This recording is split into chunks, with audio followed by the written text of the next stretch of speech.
Hello everyone, welcome to SP Shukla educate online classes. चलिए, तो कल हम लोग नया टॉपिक पढ़ना स्टार्ट करे थे। अपना जो हमारा सिलेबस है उसके अकॉर्डिंग हम लोग केमिस्ट्री पढ़ना स्टार्ट करे थे टीजीटी, पीजीटी और एलटी ग्रेड के लिए।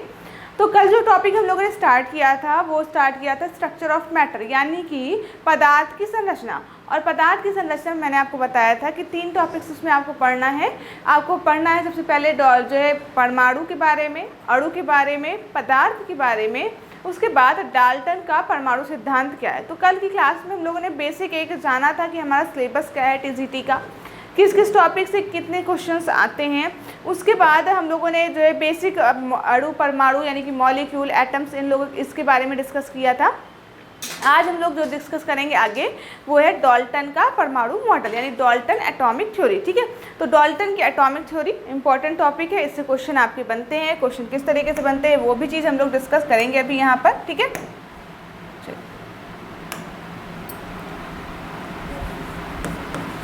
डाल्टन का परमाणु सिद्धांत, डाल्टन का परमाणु सिद्धांत। ठीक है, डाल्टन्स एटॉमिक थ्योरी। ठीक है, तो ये पुराना कॉन्सेप्ट है कि भाई स्टार्टिंग में दिया था, कब दिया गया था, किसने दिया था, डाल्टन ने दिया था इन 1888। किस में दिया था, 1808 में ये थ्योरी दी गई थी। वैसे आपसे सन कभी नहीं पूछता है एग्जाम में, बस एक बार पूछा है आपका वर्नर थ्योरी का सन पूछ लिया था कि वर्नर थ्योरी किस सन में दी गई थी। वैसे जनरली आपका सन नहीं पूछता है क्योंकि आपका साइंस का पेपर है, हिस्ट्री का पेपर तो है नहीं। लेकिन आपके इन्फॉर्मेशन के लिए आपको पता होना चाहिए कि डाल्टन की एटॉमिक थ्योरी कब दी गई थी, 1808 में दी गई थी, बहुत पहले दी गई थी। तो डाल्टन ने परमाणुओं से रिलेटेड कुछ कॉन्सेप्ट बताए, कुछ अवधारणाएं बताई, और उन्हीं कॉन्सेप्ट को हम लोग, उन्हीं अवधारणाओं को, उन्हीं एजम्पशंस को हम लोग डाल्टन की एटॉमिक थ्योरी के फॉर्म में पढ़ते हैं। ठीक है, उसी अवधारणाओं को हम लोग डाल्टन की एटॉमिक थ्योरी के फॉर्म में पढ़ते हैं। ठीक है, तो सबसे पहले डाल्टन ने क्या कहा, डाल्टन ने क्या कहा कि परमाणु किससे मिल, जो द्रव्य होता है, द्रव्य यानी कि पदार्थ जो होता है वो किससे मिलकर बना होता है, पदार्थ अति सूक्ष्म अविभाज्य कणों से मिलकर बना होता है, जिसे हम लोग क्या कहते हैं, जिसे हम लोग कहते हैं परमाणु।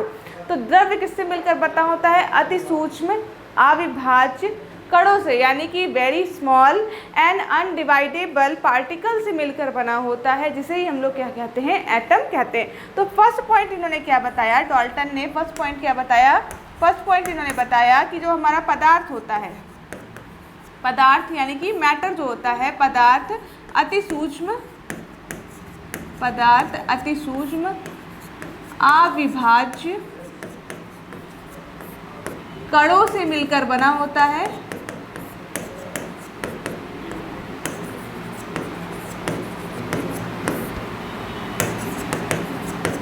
जिसे हम लोग क्या कहते हैं, जिसे हम लोग कहते हैं परमाणु, जिसे परमाणु या फिर क्या कहते हैं, एटम। परमाणु को क्या कहते हैं हम लोग, एटम, एटम या परमाणु कहते हैं। ठीक है, फर्स्ट पॉइंट इन्होंने ये बताया डाल्टन ने। ठीक है, सेकंड पॉइंट इन्होंने क्या बताया, सेकंड पॉइंट इन्होंने बताया कि जो परमाणु होता है, परमाणु द्रव्य का वह सूक्ष्मतम कण है, परमाणु द्रव्य की सबसे छोटी इकाई है, सूक्ष्मतम कण है, जो अविभाज्य होता है। क्या होता है, अविभाज्य होता है। तो सेकंड पॉइंट क्या बताया इन्होंने कि द्रव्य परमाणु का क्या है, सूक्ष्मतम कण है, सबसे छोटा पार्टिकल है, स्मॉलेस्ट पार्टिकल है, जिसे पुनः विभाजित नहीं किया जा सकता, यानी कि जो अविभाज्य है। ठीक है, सेकंड पॉइंट क्या है कि परमाणु, परमाणु द्रव्य का वह सूक्ष्मतम कण है,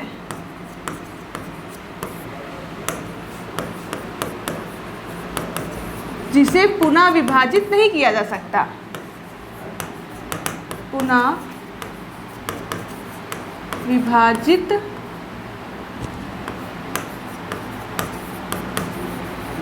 नहीं किया जा सकता। और यही चीज़ इसकी क्या है, सबसे इम्पोर्टेंट पॉइंट है, और यही आपके एग्जाम में पूछता है कि डाल्टन के परमाणु सिद्धांत के अनुसार परमाणु कैसा है, अविभाज्य है, विभाज्य है इस तरीके से आपके एग्जाम में क्वेश्चन पूछता है, या तो कभी विभाजित किया जा सकता है, कभी विभाजित नहीं किया जा सकता। तो इस तरीके के ऑप्शन दे करके आपसे डाल्टन एटॉमिक थ्योरी के एजम्पशंस के बारे में पूछता है। तो सबसे इम्पॉर्टेंट पॉइंट है डाल्टन की एटॉमिक थ्योरी का कि ये क्या है, पुनः विभाजित नहीं किया जा सकता, यानी कि जो परमाणु है वो कैसा है, अविभाज्य है। ये किसने बताया था, डाल्टन ने बताया था। बाद में इसमें संशोधन होता है, जब इलेक्ट्रॉन प्रोटॉन न्यूट्रॉन की खोज हो जाती है तब हमें पता चलता है कि नहीं, परमाणु अविभाज्य नहीं है। इसको फिर से हम फर्दर छोटे छोटे पार्टिकल्स में डिवाइड कर सकते हैं, सब पार्टिकल्स, सब एटॉमिक पार्टिकल्स में डिवाइड कर सकते हैं, जो कि इलेक्ट्रॉन प्रोटॉन न्यूट्रॉन होते हैं। लेकिन डाल्टन की एटॉमिक थ्योरी क्या कहती है, डाल्टन की एटॉमिक थ्योरी यही कहती है कि परमाणु क्या है, अविभाज्य है और सबसे छोटा कण होता है।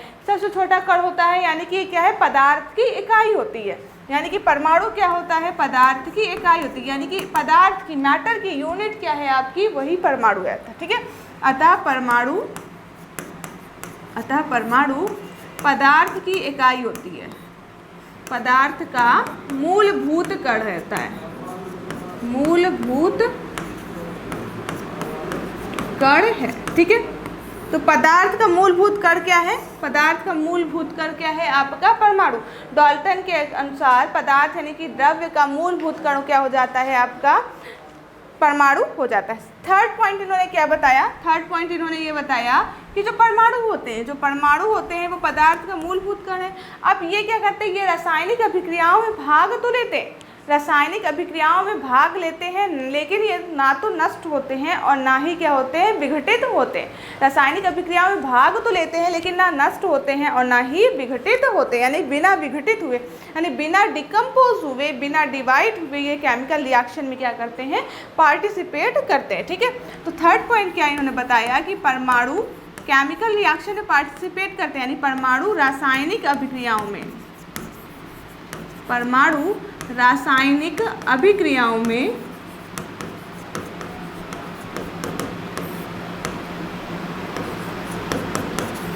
बिना विघटित हुए, बिना विघटित तथा बिना नष्ट हुए, यानी कि ये खराब नहीं होते, बिना विघटित बिना नष्ट हुए भाग लेते हैं।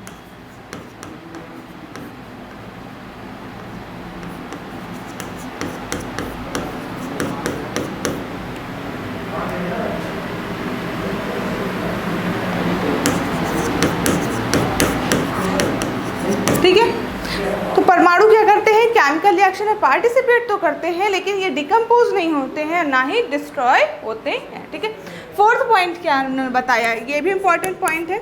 फोर्थ पॉइंट की इन्होंने क्या बताया डाल्टन ने कि जो परमाणु होता है, अगर एक तरह का परमाणु एक तत्व के, किसी भी एक तत्व के सभी परमाणु क्या होते हैं, समान होते हैं, सभी रूप से क्या होते हैं, समान होते हैं, यानी कि उनका मास, उनका नेचर, उनका जो प्रॉपर्टीज, उनका शेप क्या होता है, सेम होता है। कि तो एक तत्व के, किसी भी एक तत्व के सभी परमाणु क्या होते हैं, सभी प्रकार से समान होते हैं, उनका द्रव्यमान, उनका भार, उनका आकार, उनके गुण क्या होते हैं, सभी चीज़ें समान होती हैं। ठीक है, तो नेक्स्ट पॉइंट क्या बताया कि एक तत्व के सभी परमाणु, एक तत्व के सभी परमाणु सभी प्रकार से समान होते हैं, यानी कि एक जैसे ही होते हैं, सभी प्रकार से समान होते हैं, यानी कि आइडेंटिकल होते हैं। ठीक है, उनके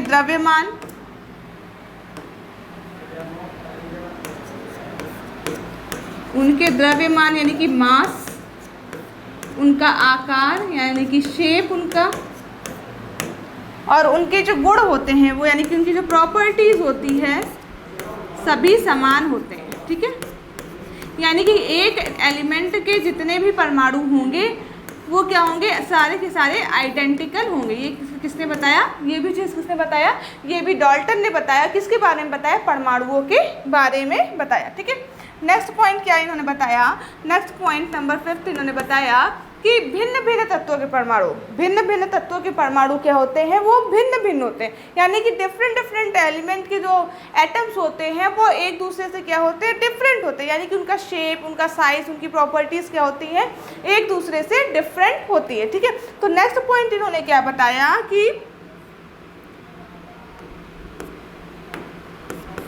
भिन्न भिन्न यानी कि डिफरेंट भिन्न भिन्न तत्वों के परमाणु भिन्न भिन्न तत्वों के परमाणु एक दूसरे से भिन्न होते हैं। ठीक है, एक दूसरे से भिन्न होते हैं यानी कि डिफरेंट होते हैं। ठीक है,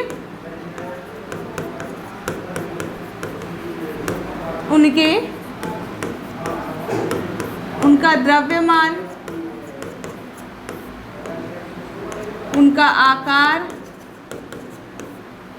उनके गुण सभी क्या होते हैं, एक दूसरे से भिन्न होते हैं। गुण सभी एक दूसरे से भिन्न होते हैं। इसका मतलब समझ रहे हैं आप। इन्होंने कहा कि अगर एक तत्व का कोई एलिमेंट है, जैसे कि अगर हम बात करें इनके अकॉर्डिंग, डाल्टन के अकॉर्डिंग क्या कहना है कि अगर मान लीजिए अगर हमारे पास हाइड्रोजन है, ठीक है, हाइड्रोजन तो एलिमेंट है, तो हाइड्रोजन के जितने भी एटम होंगे, जितने भी हाइड्रोजन के एटम होंगे, सबका मास सेम होगा, सबका साइज सेम होगा, सबका शेप सेम होगा, साथ की प्रॉपर्टीज सेम होगी। ये किसने कहा था, ये बताया था डाल्टन ने बताया था परमाणुओं के बारे में। ठीक है, नेक्स्ट पॉइंट में उन्होंने क्या बताया कि अगर अलग अलग एलिमेंट के तत्व हैं, अगर अलग अलग एलिमेंट के एटम्स हैं, तो उनकी प्रॉपर्टीज़ क्या होगी, एक दूसरे से डिफरेंट होगी। लेट सपोज अगर हम यहाँ पे हाइड्रोजन लिया है और यहाँ पे हमने हीलियम ले लिया है, तो ये हाइड्रोजन के जो एटम है वो हीलियम के एटम से क्या होंगे, कम्प्लीटली डिफरेंट होंगे। हीलियम के एटम हाइड्रोजन के एटम से क्या होंगे, कंप्लीटली डिफरेंट होंगे। उनका शेप अलग होगा, उनका साइज अलग होगा, उनका मास अलग होगा, उनकी प्रॉपर्टीज़ क्या होगी, अलग होगी, यानी सब कुछ क्या होगी, एक दूसरे से अलग होगी। एक तत्व का एटम है तो वो कंप्लीटली एकदम आइडेंटिकल होंगे।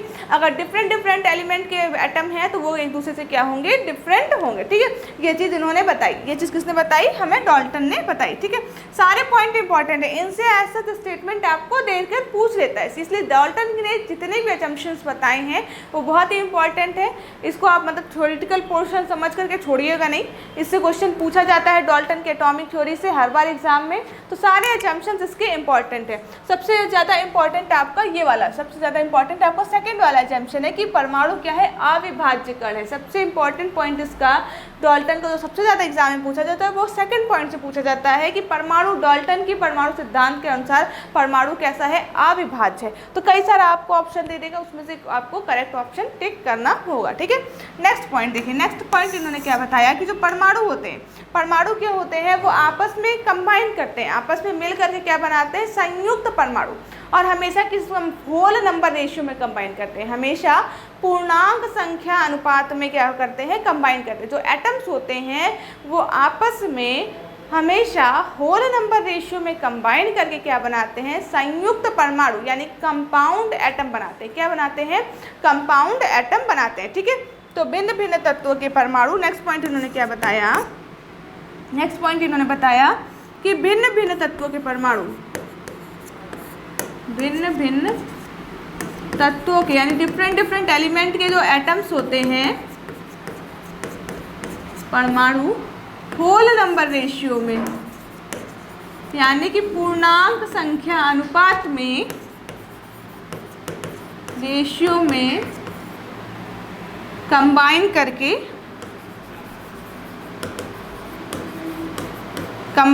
क्या बनाते हैं, आपका कंपाउंड एटम। कंबाइन करके क्या बनाते हैं, संयुक्त परमाणु, संयुक्त परमाणु यानी कि कंपाउंड एटम। क्या बनाते हैं, कंपाउंड एटम बनाते हैं। ठीक है, ठीक है। नेक्स्ट पॉइंट 7 नंबर इन्होंने क्या बताया कि परमाणु के बारे में नेक्स्ट पॉइंट इन्होंने क्या बताया, डाल्टन ने ये बताया कि परमाणु को ना तो नष्ट किया जा सकता है और ना ही इसको उत्पन्न किया जा सकता है। जैसे कि हम लोग बोलते हैं ना कि एनर्जी को ना तो डिस्ट्रॉय किया जा सकता है ना तो जनरेट किया जा सकता है ना, तो उसी तरह इन्होंने बताया कि परमाणु को ना तो नष्ट किया जा सकता है और ना ही इसे उत्पन्न किया जा सकता है। ठीक है, परमाणु को ना तो नष्ट किया जा सकता है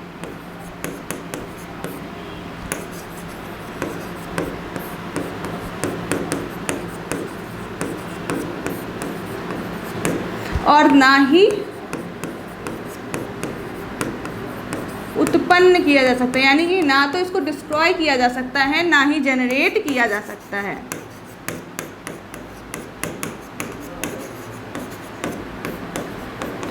तो ये सारे पॉइंट्स किसने बताए? डाल्टन ने बताए परमाणु के बारे में, जिसको हम लोग डाल्टन की एटॉमिक थ्योरी में पढ़ते हैं। ठीक है, एक बार फिर से हम सारे पॉइंट्स को रिवाइज करते हैं कि डाल्टन ने क्या क्या बताया अपने परमाणु सिद्धांत में। सबसे पहला पॉइंट इन्होंने क्या बताया कि पदार्थ क्या है?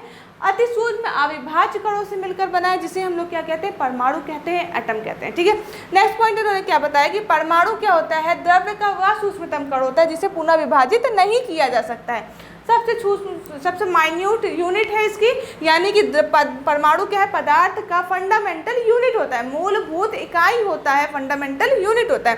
नेक्स्ट पॉइंट इन्होंने क्या बताया कि परमाणु क्या होते हैं? केमिकल रिएक्शन में पार्टिसिपेट तो करते हैं, लेकिन ना तो वो डिस्ट्रॉय होते हैं, ना ही वो डिकम्पोज होते हैं, ना तो विघटित होते हैं, ना ही नष्ट होते हैं।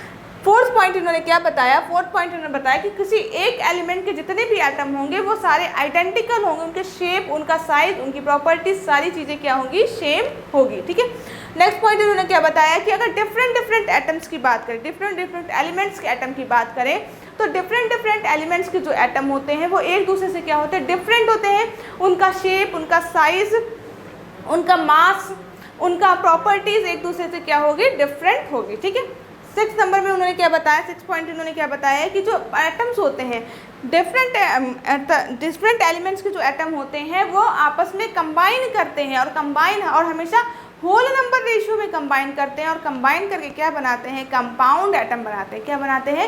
संयुक्त परमाणु बनाते हैं या कंपाउंड एटम बनाते हैं। बाद में इसी को क्या कहा जाता है? बाद में इसमें जब संशोधन किया जाता है, इम्प्रूवमेंट किया जाता है, करेक्शन किया जाता है, तो ये जो कंपाउंड एटम जिसको अभी हम बोल रहे हैं, इसी को बाद में मॉलिक्यूल बोला जाता है, अणु कहा जाता है। ठीक है, लास्ट पॉइंट उन्होंने क्या बताया कि परमाणु को ना तो हम क्या कर सकते हैं? नष्ट कर सकते हैं, ना ही उत्पन्न कर सकते हैं। तो ये सारे पॉइंट्स आपको किसने बताए? ये सारी चीज़ें आपको कौन बता रहा है? डाल्टन बता रहे हैं, अपने परमाणु सिद्धांत में बता रहे हैं। ठीक है, जो उन्होंने परमाणु से रिलेटेड जो एजम्पशंस दिए उनके बारे में बता रहे हैं। लेकिन अब प्रेजेंट टाइम की बात करें तो ये सारे पॉइंट्स तो एकदम एग्जैक्टली करेक्ट नहीं बैठते हैं। तो बाद में जब आइसोटोप्स की डिस्कवरी हुई, आइसोबार्स की डिस्कवरी हुई, रेडियो एक्टिविटी की डिस्कवरी हुई, तो क्या हुआ? इन्हें क्या करना पड़ा? इन्हें संशोधन करना पड़ा। और बाद में क्या होता है? जब इन सब की डिस्कवरी हो जाती, क्योंकि बहुत ही एंशिएंट थ्योरी थी एटम से रिलेटेड, बाद में जब नई चीज़ों की डिस्कवरी हो जाती है तो इसमें क्या किया जाता है? करेक्शन किया जाता है। और वो करेक्शंस क्या क्या है उनको भी हम लोग यहाँ पर पढ़ते हैं। ठीक है, वो करेक्शंस क्या क्या किए जाते हैं उनको भी हम लोग यहाँ पर पढ़ते हैं। ठीक है, तो सबसे पहला करेक्शन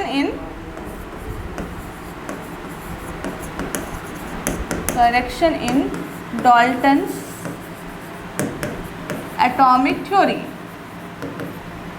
डाल्टन की एटॉमिक थ्योरी में क्या क्या करेक्शन किए गए? ठीक है, तो सबसे पहली बात, जब फर्दर आगे और डिस्कवरी हुई, इलेक्ट्रॉन, प्रोटॉन, न्यूट्रॉन की खोज हुई, तब क्या पता चला हमें कि परमाणु को सब वो अनडिवाइडेड नहीं है, यानी कि परमाणु को, एटम को हम लोग फर्दर डिवाइड कर सकते हैं। परमाणु पुनः विभाजित हो सकता है, और वो किससे मिलकर बना होता है? वो दूसरे छोटे छोटे कणों से मिलकर बना होता है, जिसे हम लोग सब एटॉमिक पार्टिकल कहते हैं। ठीक है, सब एटॉमिक पार्टिकल कहते हैं। और वो सब एटॉमिक पार्टिकल्स कौन कौन से हैं आपके? वो सब एटॉमिक पार्टिकल्स आपके इलेक्ट्रॉन, प्रोटॉन और न्यूट्रॉन है। ठीक है, तो बाद में क्या पता चलता है कि परमाणु क्या है? खुद उसको हम डिवाइड कर सकते हैं, वो छोटे छोटे पार्टिकल से मिलकर बना होता है, जिसे हम लोग क्या कहते हैं? सब एटॉमिक पार्टिकल या फंडामेंटल पार्टिकल्स कहते हैं। और वो फंडामेंटल पार्टिकल्स क्या हैं आपके? इलेक्ट्रॉन, प्रोटॉन, न्यूट्रॉन हैं। ठीक है,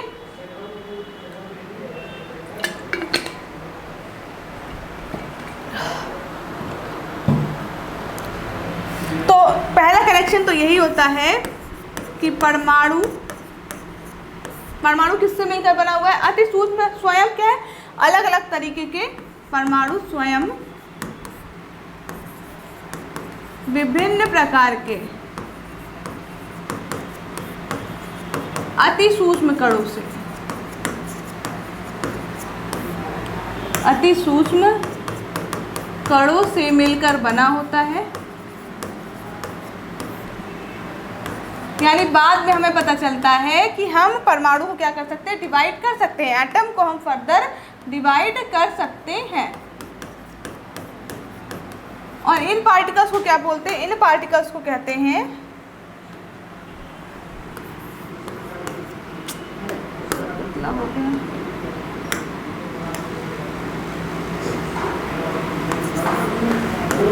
जिसे क्या कहते हैं हम लोग? जिसे हम लोग कहते हैं मूलभूत कण।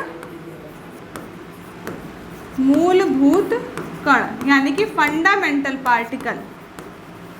Fundamental particle.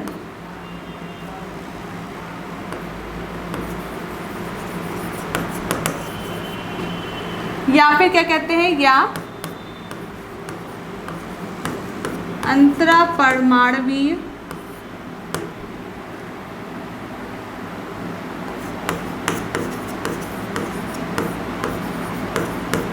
अंतरापरमाणवीय कण यानी कि सब एटॉमिक पार्टिकल।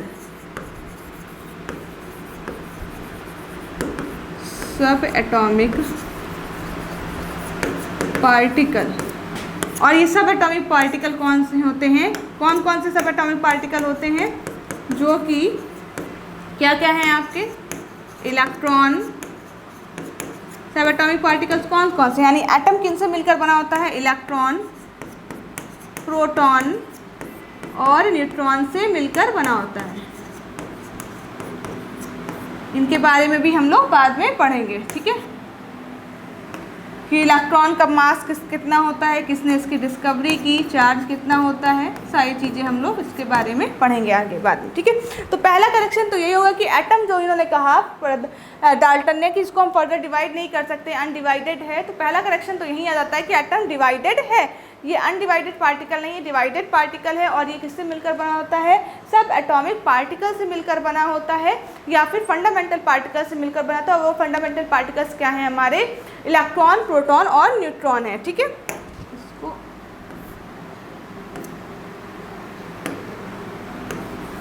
अपरमाणु, ठीक है। नेक्स्ट करेक्शन क्या किया गया? डाल्टन ने क्या बताया कि एक तरह के जो एक एलिमेंट के जितने भी एटम्स होंगे उनके साथ वो क्या होंगे? कंप्लीटली एक दूसरे से क्या होंगे? आइडेंटिकल होंगे, यानी कि उनका मास सेम होगा, उनका साइज सेम हो, उनका शेप सेम हो, उनकी प्रॉपर्टी सेम हो। लेकिन जब आइसोटोप्स की डिस्कवरी हुई, आइसोटोप्स की समस्थानिक की डिस्कवरी जब हुई, तब ये क्या पता चला कि एक एलिमेंट का तत्व जो है उनका मास क्या हो सकता है? डिफरेंट डिफरेंट हो सकता है ना। एक एलिमेंट के तत्व के अलग अलग एक तो एलिमेंट है उसके अलग अलग एटम्स के जो मास हैं वो क्या हो सकते हैं? अलग अलग हो सकते हैं। ज़रूरी नहीं है कि एक एलिमेंट के सारे एटम एक दूसरे से सिमिलर हों, आइडेंटिकल हो, ऐसा ज़रूरी नहीं है। जो एटम्स के जो एलिमेंट्स होते हैं, जो एलिमेंट्स के जो एटम्स होते हैं यानी कि तत्वों के जो परमाणु होते हैं, उनके मास, उनके द्रव्यमान क्या होते हैं? अलग अलग हो सकते हैं। तो दूसरा करेक्शन क्या हुआ कि एक तत्व के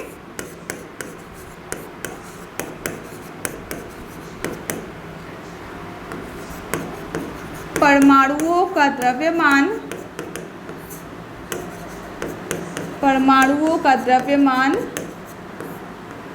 क्या हो सकता है? भिन्न भिन्न हो सकता है, भिन्न भिन्न हो सकता है। और यहीं से जब आइसोटोप्स की डिस्कवरी हुई ना, वहीं से पीरियोडिक टेबल में भी करेक्शन होता है। पहले क्या माना गया था कि एटॉमिक मास को ही आधार माना गया था पीरियोडिक टेबल का, लेकिन जब हमारे आइसोटोप्स की डिस्कवरी हो जाती तब क्या क्या आ गया? एटॉमिक नंबर को जो है पीरियोडिक टेबल का बेस माना गया। एटॉमिक नंबर के अकॉर्डिंग एलिमेंट्स को अरेंज किया गया, है ना। तो जब डाल्टन ने जो चीज़ बताई थी कि एक एलिमेंट के सारे एटम का मास क्या होगा? हमेशा सेम होगा, वो चीज़ बाद में क्या हो जाती है? गलत साबित हो जाती है। और हमें क्या पता चलता है कि एक एलिमेंट्स के डिफरेंट डिफरेंट एटम्स का मास क्या हो सकता है? डिफरेंट डिफरेंट हो सकता है। ज़रूरी नहीं कि हर एलिमेंट का हो, लेकिन कुछ एलिमेंट्स का होता है। और ऐसे एलिमेंट जिनके एटॉमिक नंबर सेम होते हैं लेकिन उनका मास क्या होता है? डिफरेंट होता है, उनको हम लोग क्या बोलते हैं? आइसोटोप्स बोलते हैं, समस्थानिक बोलते हैं। तो यहीं से हमें किसके बारे में पता चलता है? यहीं से हमें पता चलता है आइसोटोप्स के बारे में। किसके बारे में?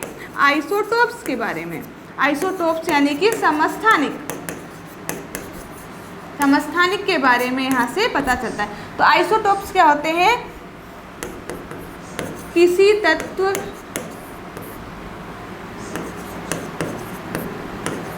के वो परमाणु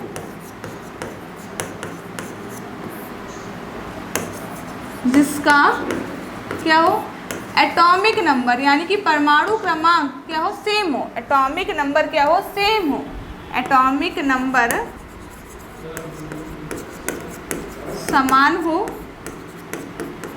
परंतु यानी कि इफ बट एटॉमिक मास यानी कि परमाणु द्रव्यमान क्या हो, डिफरेंट हो।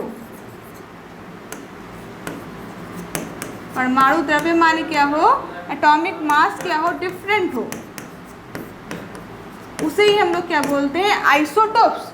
तो जो डाल्टन ने जो चीज़ हमें बताया था वो चीज़ यहाँ पे क्या हो जाती, रॉन्ग हो जाती जब आइसोटोप्स की डिस्कवरी हो जाती। और आइसोटोप्स का एग्जांपल क्या है, जैसे आप देख सकते हैं फॉर एग्जांपल जैसे आपका हाइड्रोजन हो गया ना, ये क्या होता है, प्रोटियम 1H2 1H1 1H3, ठीक है। तो ये क्या हो गया, ये देखो यहाँ पे हाइड्रोजन के 3 अलग अलग एटम है, इसको हम लोग क्या बोलते हैं, this is protium, this is deuterium and this is tritium. ये क्या है, ट्राइटियम। अब देखो यहाँ पे जो नीचे लिखते हैं हम लोग, यहाँ पे किसी भी एलिमेंट के, इनके सबके क्या है, एटॉमिक नंबर सेम है, परमाणु क्रमांक क्या है, सबका एक है, लेकिन परमाणु भार क्या है, डिफरेंट है। सारे के सारे क्या है, हाइड्रोजन के ही तो एटम है, सब तो हाइड्रोजन के ही एटम है, लेकिन अलग अलग हाइड्रोजन के एटम्स का मास क्या है, अलग अलग है। यानी जो डाल्टन ने बताया था कि एक तत्व के परमाणु सभी प्रकार से समान होंगे, उनके द्रव्यमान समान होंगे, वो वाली बात यहाँ पर रॉन्ग हो जाती है। एक तत्व के अलग अलग एटम्स का मास अलग अलग हो सकता है, और ऐसे तत्व जिनके मास अलग अलग होते हैं उनको हम लोग क्या बोलते हैं, आइसोटोप्स कहते हैं या समस्थानिक कहते हैं, ठीक है। चलो नेक्स्ट उन्होंने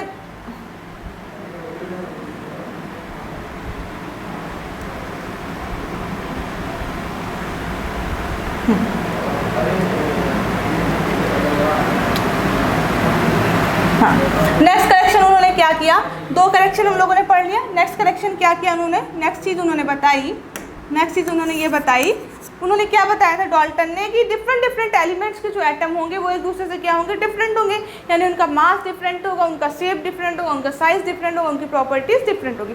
लेकिन जब आइसोबार्स की खोज होती है यानी कि समभारिक की खोज होती है, तब हमें क्या पता चलता है कि डिफरेंट एलिमेंट के एटम के मास क्या हो सकते हैं, सेम हो सकते हैं, यानी अलग अलग तत्वों के परमाणु भार क्या हो सकते हैं, समान हो सकते हैं। और ऐसे तत्व जिनका परमाणु क्रमांक तो अलग है और परमाणु भार लेकिन सेम है, यानी एटॉमिक नंबर डिफरेंट है, यानी और एटॉमिक मास सेम होता है, उनको ही हम लोग क्या कहते हैं, समभारिक, यानी कि समान भार वाले, आइसोबार्स, यानी कि आइसो सेम उनका वेट होता है, ठीक है। परमाणु भार क्या होगा उनका, जिनका समान होगा, उन्हीं को हम लोग क्या कहते हैं, आइसोबार्स कहते हैं, ठीक है।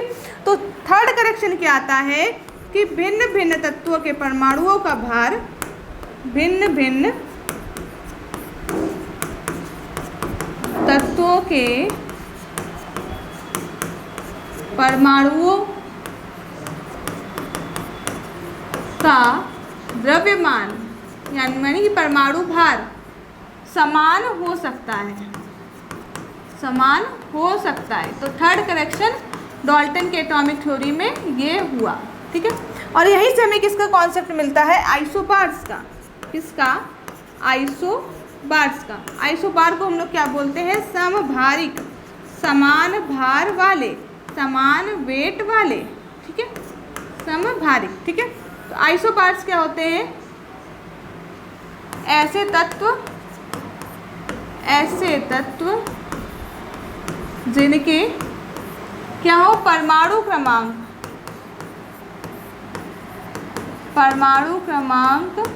क्या हो, भिन्न हो, यानी कि एक दूसरे से डिफरेंट हो,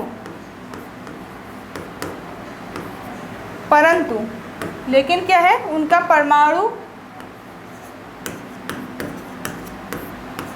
परमाणु भार क्या हो, समान हो, परंतु यानी कि atomic mass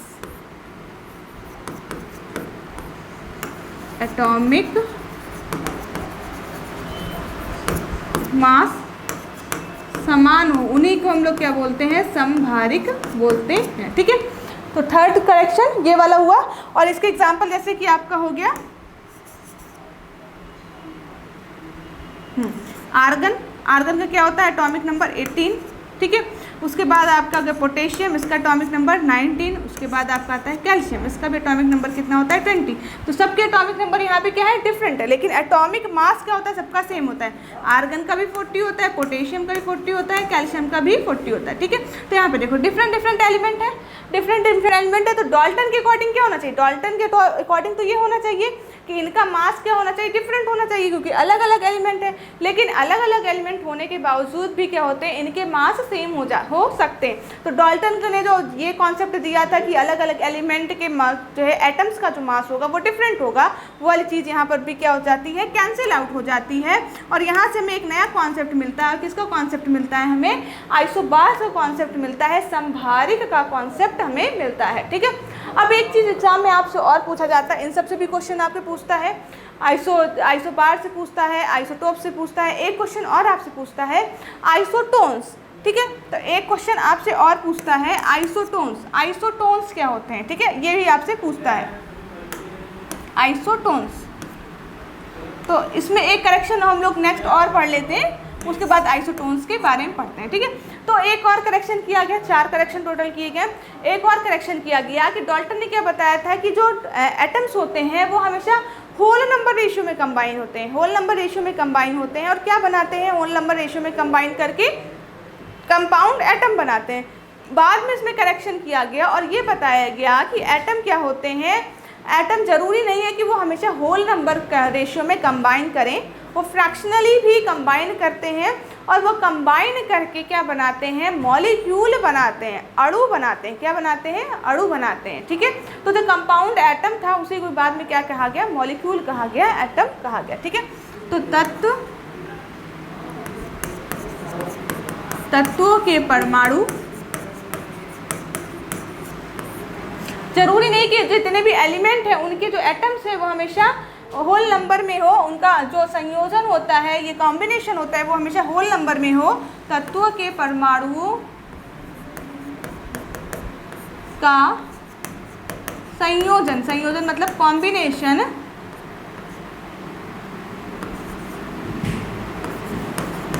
whole number ratio में हो, ऐसा हमेशा जरूरी नहीं है, हमेशा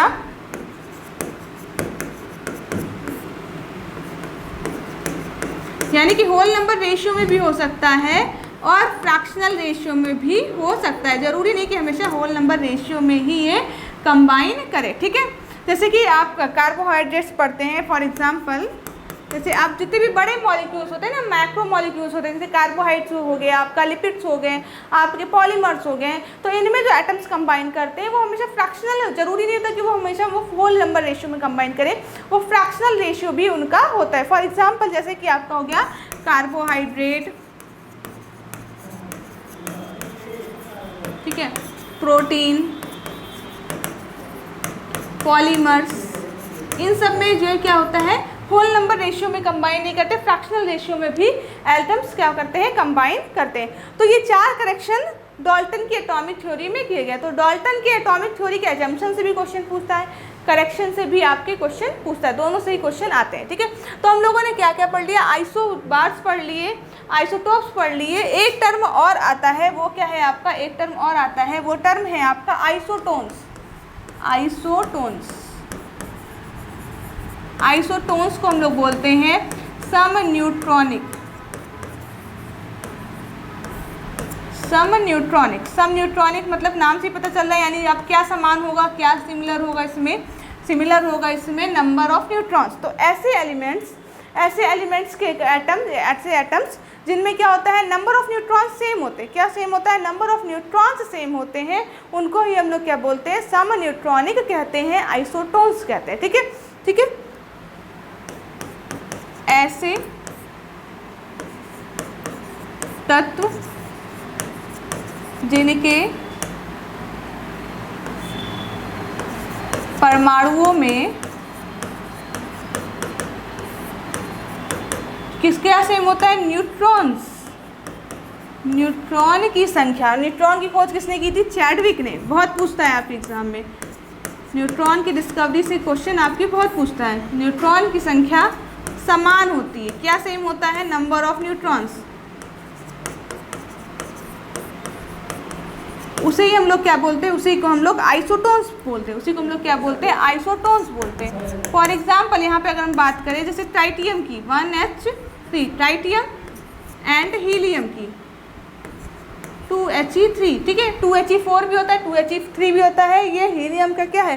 हीलियम का रेडियोएक्टिव आइसोटोप है।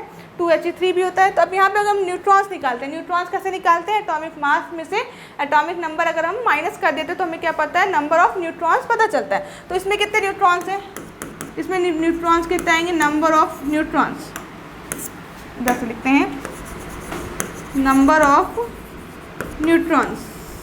इसमें कितने न्यूट्रॉन्स हैं? 2 न्यूट्रॉन हैं। इसमें भी कितने न्यूट्रॉन्स आएंगे? 2He4। इसमें भी कितने न्यूट्रॉन्स आएंगे? इसमें भी आपके 2 न्यूट्रॉन्स आएंगे। तो नंबर ऑफ न्यूट्रॉन्स सेम है, यानी कि दोनों क्या होंगे? आइसोटोन्स कहलाएंगे। नंबर ऑफ न्यूट्रॉन्स सेम होंगे तो वो दोनों क्या कहलाएंगे? आइसोटोन्स कहलाएंगे, ठीक है। तो ये बेसिक कॉन्सेप्ट हो गया आपका आइसोटोन्स, आइसोबार, आइसोटोप्स के बारे में, ठीक है। कुछ और चीज़ें इसमें समझ लेते हैं हम लोग। पहली चीज़ क्या है? आपका एटॉमिक नंबर। एटॉमिक नंबर क्या होता है? ठीक है, बहुत कंफ्यूजन होता है लोगों को। इससे क्वेश्चन देखिए आपके कैसे एग्जाम में पूछता है वो भी मैं बताती हूँ, जहाँ पर आपका क्वेश्चन गलत हो जाता है। एटॉमिक नंबर यानी कि परमाणु क्रमांक।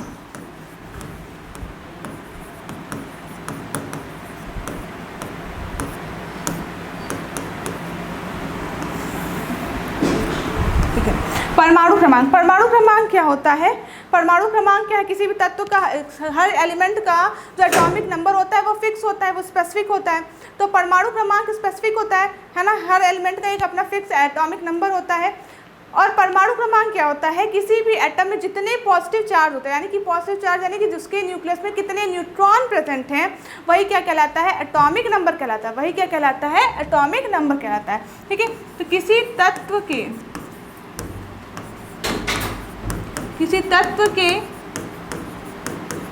परमाणु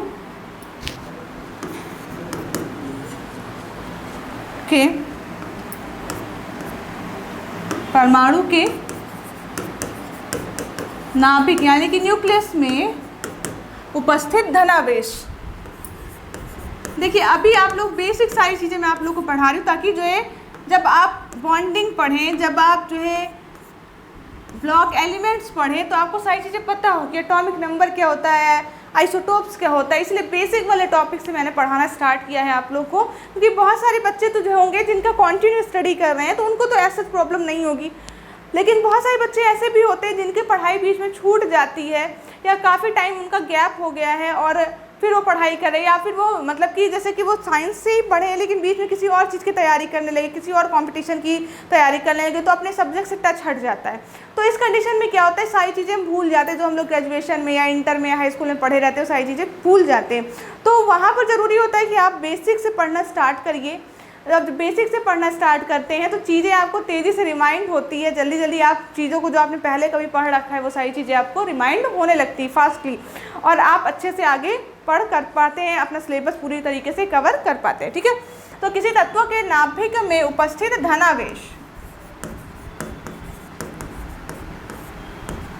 जितना धनावेश होता है यानी कि हम यहाँ कह सकते हैं नंबर ऑफ प्रोटॉन्स।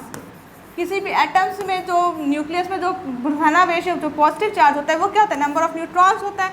उसी को हम लोग क्या कहते हैं, तो परमाणु क्रमांक कहते हैं, परमाणु क्रमांक कहते हैं, ठीक है, यानी कि एटॉमिक नंबर कहते हैं। क्या कहते हैं, एटॉमिक नंबर कहते हैं।